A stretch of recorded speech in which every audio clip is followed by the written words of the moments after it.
After 27 years of loyalty, a quiet black systems engineer is suddenly fired from the tech company he helped build. No goodbye, no explanation. Just a cold dismissal because the new CEO decided his skin didn't fit the company's new culture. But when he uncovers a secret trail of embezzlement, he decides silence is no longer an option. The people who once overlooked him have no idea he's coming back to show them who truly belongs. Before we dive in this story, do you remember the first job you ever had? Let's comment below. They didn't even say thank you. Dorian Hughes sat across from Tyler Griggs, the new CEO of Vistacor Technologies, and Brill Manning from HR, in a glass-walled office that overlooked the Denver skyline. Tyler didn't smile, didn't shift in his seat, didn't offer coffee. He just stared, blue eyes flat, voice clipped. "We're evolving," Tyler said, voice cool as glass, "and some legacies no longer serve where we're going." That was it. No review of the 27 years Dorian had kept Vistacor's systems running through crashes, cyber attacks, overnighters during flu season, server loads. No mention of the fact that when the company started, he was one of 3 people writing code out of a basement with cracked tile and vending machine coffee. He'd been there through 6 CTOs, 2 acquisitions, and the migration to fully encrypted patient records before Tyler had even graduated business school. Brielle's expression flickered, a practiced empathy not quite reaching her eyes. "You'll have until the end of the day to gather your things. Severance details are in the packet. We appreciate your service." Dorian nodded once. Not a flinch, not a word. He stood up slowly, picked up the leather folio he always carried, and left the office without looking back. No anger, no protest, just a quiet exit, like they'd hoped for. On the walk back to his cubicle, a few heads turned, then turned away just as quickly. No one spoke. No one moved. His space was tucked in the back, out of sight but not out of reach, where they always put him, ever since he got promoted, and someone joked it was more comfortable for everyone if he wasn't in the middle of the open floor. He'd laughed then, soft, like he always did when they slipped. He sat down, took a breath, and looked around one last time. The photo of the original tech team, 20 years and 30 pounds ago. The novelty mug with Black IT Magic in faded lettering. The stress cactus, somehow alive despite the windowless air. There was no send-off, no speech, no email from leadership thanking him for many years of dedicated service, but he hadn't expected one. He moved slowly, methodically, boxing up his things. Across the room, 2 younger engineers whispered, eyes darting. Neither would meet his gaze.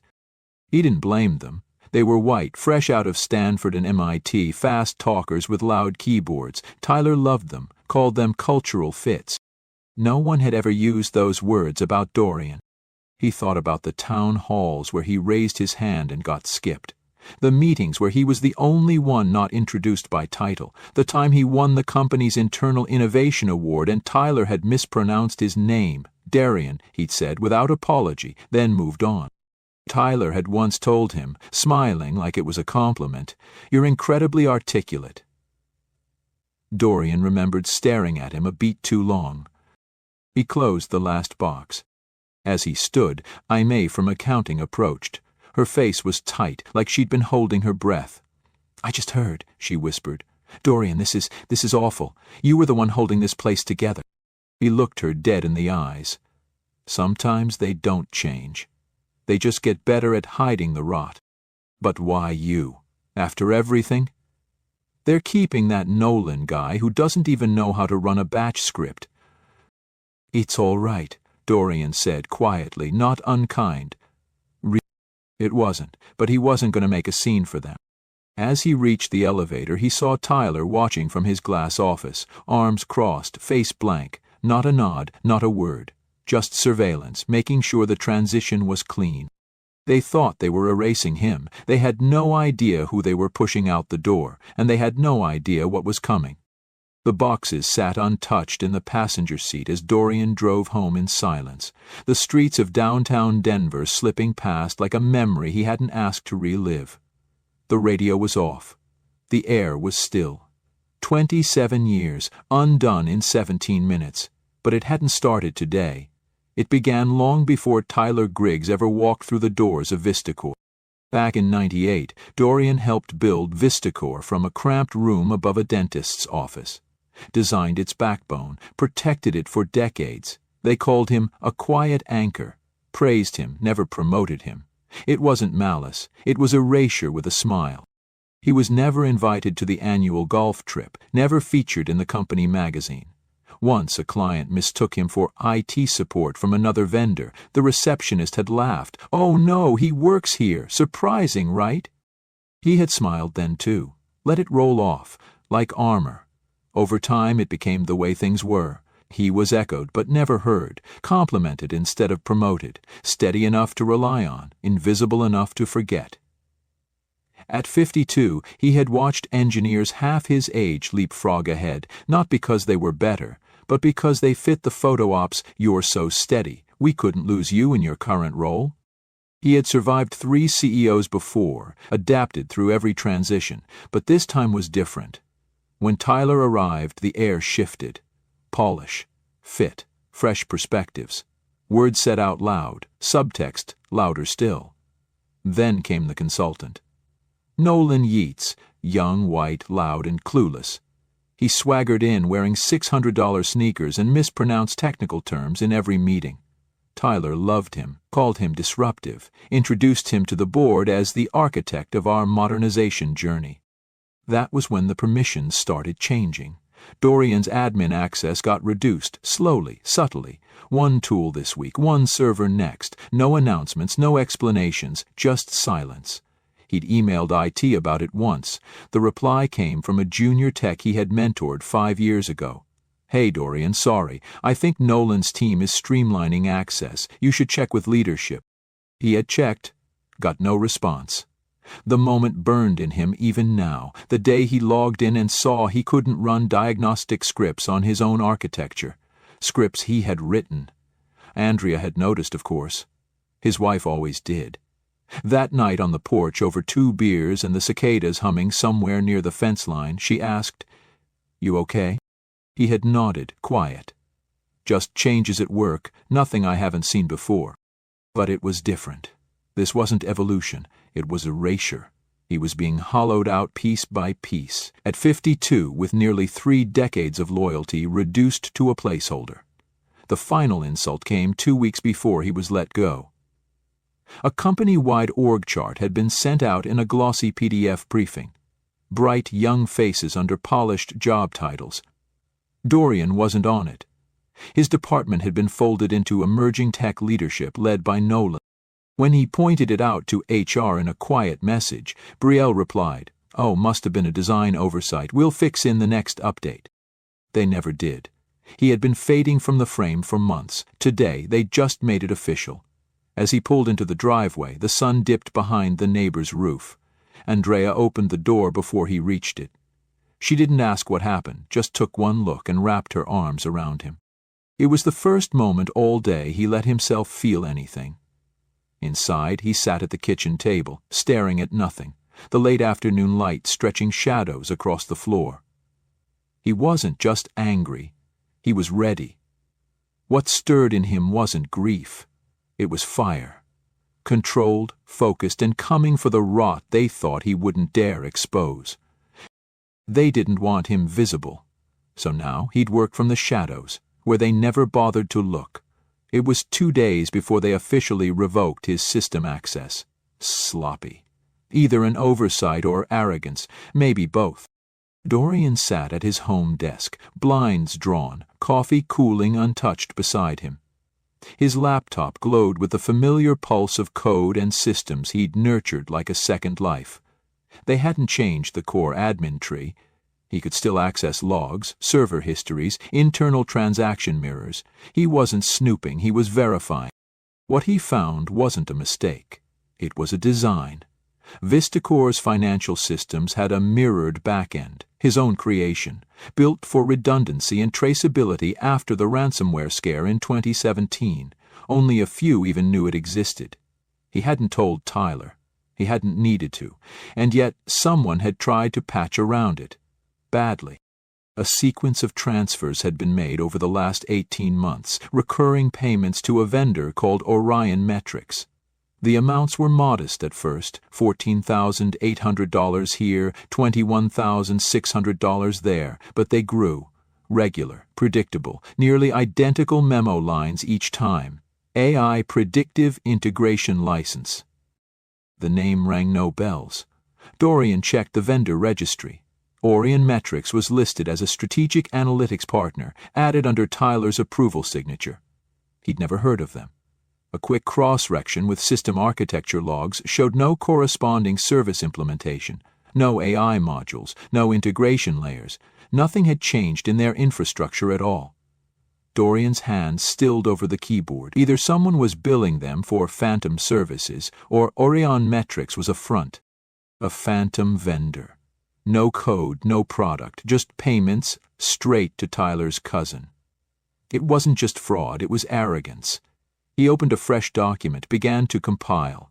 Dates, payment amounts, internal memos, audit trails showing Tyler's personal sign-offs. A network built on lies, but not sophisticated ones.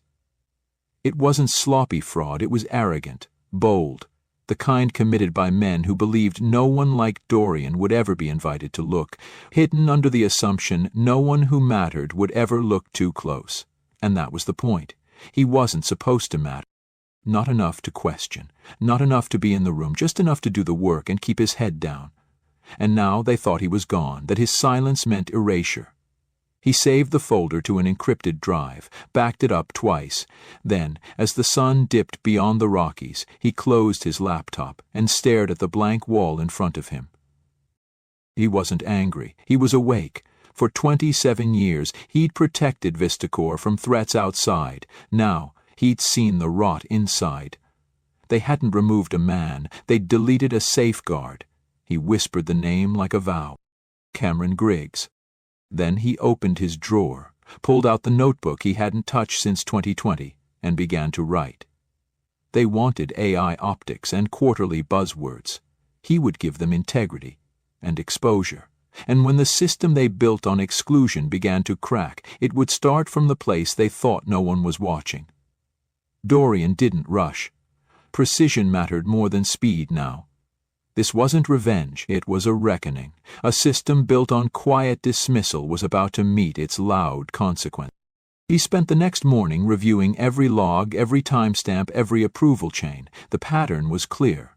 Transfers began 2 weeks after Tyler became CEO. They increased quarterly, always just under the threshold that would trigger automatic audits. The invoices were cookie-cutter, boilerplate phrases about AI modeling and predictive algorithms. But there was no corresponding code deployed, no system performance changes, no trace of implementation, just money flowing out. He'd tracked Cameron Griggs through public data. The cousin angle wasn't hidden, just never advertised. The man had no background in data science. In fact, he had no real business profile at all. Just one company, just one client. VistaCore. It was almost too simple. By noon, Dorian had built a full report, time-stamped and structured, complete with mirrored documentation and a summary of financial loss projections. Total estimate, $2,170,000 diverted over 18 months. And that was only what he could verify. The next step was the test. He created a new email account using an old VistaCore sandbox domain, one he had spun up during the security revamp in 2018 and had never been decommissioned. The email looked internal, familiar, trustworthy. He drafted a message addressed directly to Tyler. Subject: Payment anomalies, immediate review, recommended. The body was brief. He referenced the Orion transactions. No accusations, just concern. Just enough detail to scare him. He left out the family connection. He wanted to see how Tyler would react when only part of the truth was visible. He hit send. Then he waited. The reply came 40 minutes later. Whoever you are, cease immediately. This is a breach. There it was. Not denial, not dismissal, just immediate defense. And a threat. Dorian stared at the screen, the corner of his mouth tightening. Tyler wasn't going to investigate. He was going to cover. By 4 p.m., an email from Brielle Manning arrived in his personal inbox. Mr. Hughes, we are aware of recent communications sent to current VistaCorp employees regarding internal matters. As you are no longer employed with the company, please be advised that further contact may constitute a violation of your separation terms and will result in legal action. Separation terms he had never agreed to. No NDA, no signed exit packet, no hush clause, just an assumption that like every other black man they'd nudged out before, he'd go quietly. He closed the email. Andrea walked in, set a glass of water on his desk, didn't speak. She had seen that look before, not rage, not sadness, focus. He opened his notebook again, flipped to a blank page. At the top he wrote 2 words in block letters. Kenji Morales, a name he hadn't said out loud in 3 years. Board member, former cybersecurity executive, Latino, and someone who, during a late-night breach response in 2019, had told Dorian, "You're the only one in this company who actually knows what they're standing on." They weren't friends, but they respected each other, and Dorian remembered one other thing. Kenji had pulled him aside once after a quarterly review, after Tyler had talked over him in front of the board. He'd said, "They don't hear you, brother, but I do." Dorian picked up his phone, hands steady. He dialed a number he wasn't sure still worked. It rang once. Twice. Then a voice answered. "This is Morales." Dorian paused, then spoke. "It's Hughes, and I've got receipts. Tell the board silence is no longer part of my job description." A beat of silence. Then Kenji replied, low and serious. "I was wondering when you'd call." They met the next morning, 2 blocks off Spear Boulevard, in a quiet coffee shop where the booths were deep and the staff didn't ask questions. Kenji Morales was already seated, back to the wall, dark coat still zipped halfway, hands around a paper cup that hadn't been touched. He looked up as Dorian walked in. No handshake, just a nod, something between old wariness and quiet respect. Dorian sat, slid a sealed envelope across the table. "Everything you'll need," he said. "Dates, figures, access logs, approval trails. The paper trail leads to Tyler. The money leads to Cameron Griggs." He didn't add the last name on purpose. He wanted to see if Kenji already knew. Kenji didn't blink. "That's his cousin, right?" Dorian allowed himself the briefest smile. "Guess you do still listen." Kenji pulled the envelope close. Didn't open it. "Why now?" "They removed me. Thought I'd just fade out." "That's not new," Dorian said, voice steady.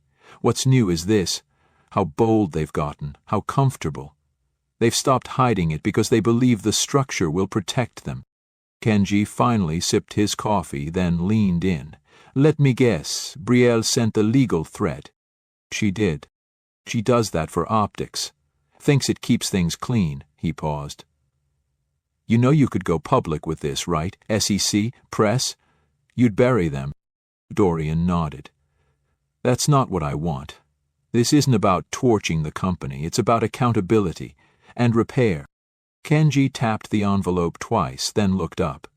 "You still believe it's worth saving?" Dorian's eyes didn't move.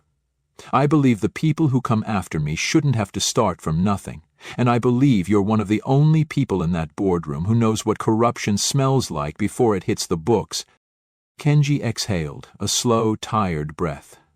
"Emergency sessions tomorrow, Finance Committee first. They'll be presenting bonus packages for Q2.I. I'll make sure this lands on the table before the first vote." Dorian nodded. "That's all I ask." As they stood, Kenji glanced back at him. "They ever say it to your face?" Dorian didn't have to ask what he meant. He shook his head. "They don't need to. It's in how they speak over you, how they double-check your work but not the guy next to you. It's in the word fit. It's in who gets asked to lead and who gets asked to stay late and clean up." Kenji's jaw flexed. "Yeah," he said quietly. "It's always there." They parted without ceremony. By afternoon, Dorian was back in his home office. He opened a private admin terminal, the one he used to test firewall redundancies, and scheduled a final message, timed to go out at 7:59 a.m. the next morning, 1 minute before the board convened. He didn't attach the whole report, just a teaser, enough to validate Kenji's voice in the room, enough to confirm that someone was watching and had receipts. Subject: before you approve anything.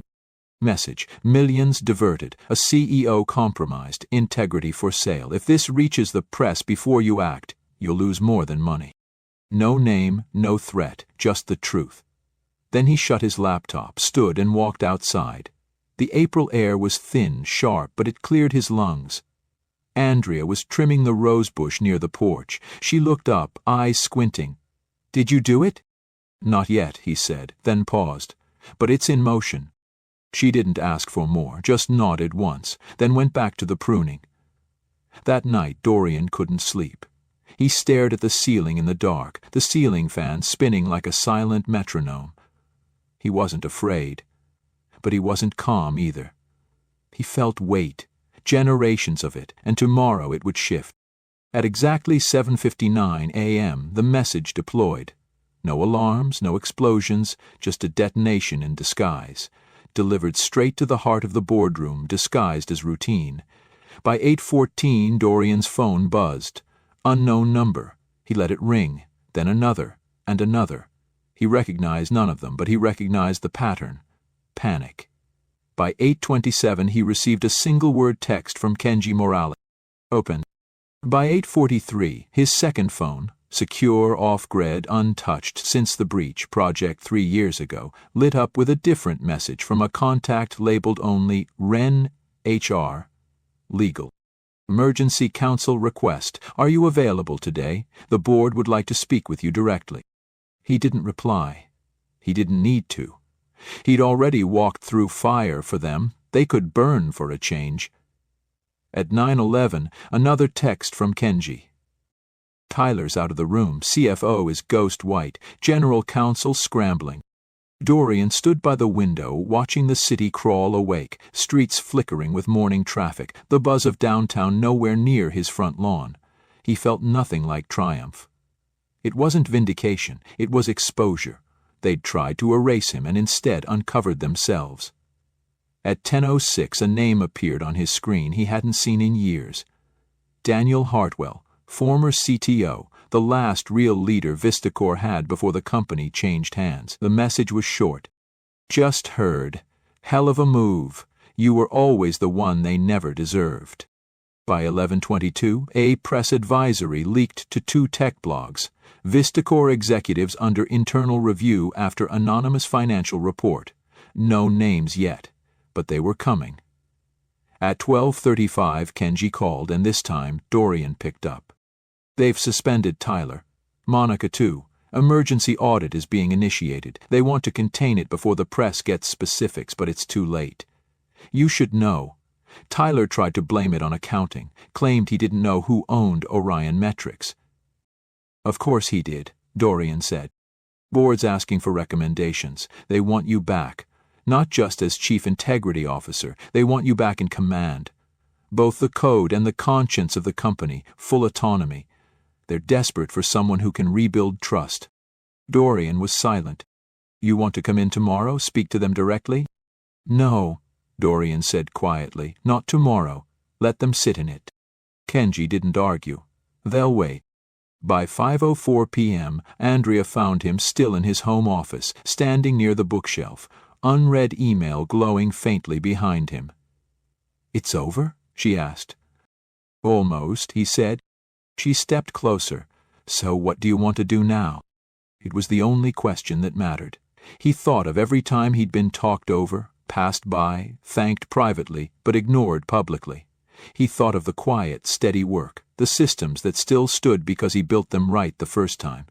He thought of the next generation, the ones like him coming up behind, too often told in ways subtle and sharp that they didn't belong. I want to finish what I started, he said. The next day, the board received his terms. Independent oversight, executive autonomy, full technical access reinstated, his old systems, his old tools back under his fingers, this time with power to protect the people behind the platforms, non-negotiable. By Friday, they accepted every line. 6 months later, Dorian stood at the helm, CTO and Chief Integrity Officer, code and conscience restored. The system wasn't perfect, but this time it had a watchdog with teeth, because someone had finally dared to see what lay beneath the surface, and this time they couldn't unsee it. They wrote him out of the system. Now he writes the system itself. Join us to share meaningful stories by hitting the like and subscribe buttons. Don't forget to turn on the notification bell to start your day with profound lessons and heartfelt empathy.